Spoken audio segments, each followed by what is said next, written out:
I work from sun up to sundown. Put your guns down. I'm the only one blasting, bone round. If you will, what up? I might pound. When I was 11 years old, my parents took me to a kickboxing gym. I was like a really scrawny little kid, so my mom wanted me to get in shape.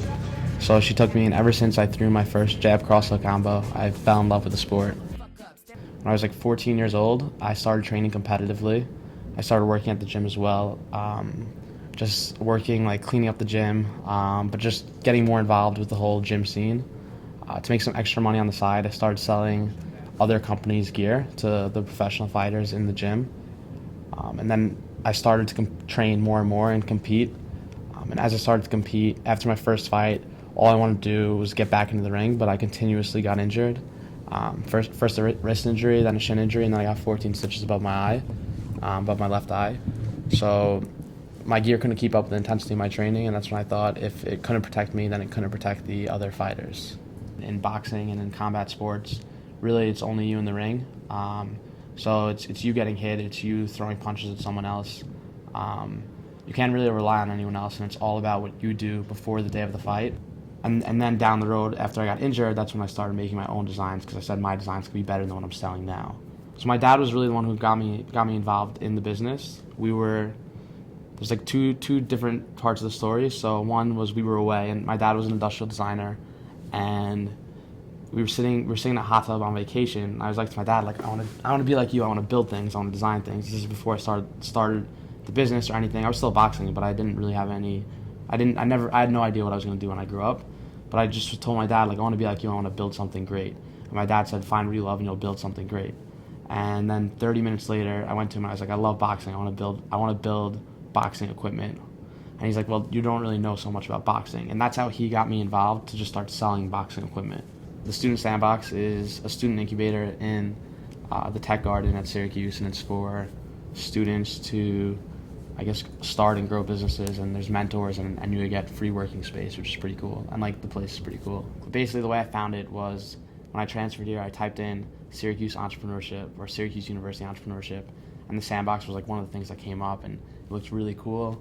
And so I was like, oh, I definitely have to check it out. So I emailed John Liddy, who's the entrepreneur in residence, to set up a time to go meet with him. And I drove like 5 minutes off campus, and I got here and I was like, whoa, this place is crazy. Because like I've never seen a place like this. It's like all bright with like business things everywhere. I've just never seen any of that. So I signed up to join the Student Sandbox, and I got free co-working space and also mentors like John Liddy and Braden.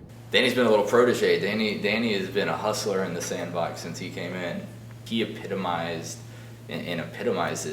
the hardworking, just hustling entrepreneur who is so driven by something internal that he'll do whatever it takes. Danny has a very bright future ahead of him. And I mean bright as in he's not going to stop until he's successful with not one company, not two companies, but probably 10, 20, 30, 100 companies. Inc. magazine selected Golden Gear as one of the coolest college startups of 2014. And then this other company, Diamond MMA, came to me, and they reached out, and they sell the world's most protective groin system. So they came to me, said, we have a great product, we'd love for you to help out. And I started helping out, and I was selling a ton of their product to the network I kind of built up through Golden Gear. So then, it kind of worked out that I was able to join as a partner, and now I'm technically a co-founder and partner in that business as well, selling the world's most protective groin protection. I guess one thing that I really like about that is the way I started Golden Gear was to better protect fighters, and the goal was to create the world's most protective glove.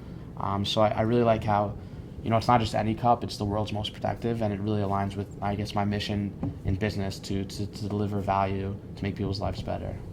Well, I guess a big struggle was this past summer. My dad passed away from cancer. One of the best feelings, I guess, of having the business was sharing the excitement with my dad. Whenever something exciting happened, and I mean, last year there were a lot of exciting things happening, almost like every week. Kind of like what my dad always said also is like, I would rather give everything I can to try to make my dreams come reality, even if they don't, than spend even 1% of my time trying to help someone else achieve their dreams, just because life's short and I want to do what I love.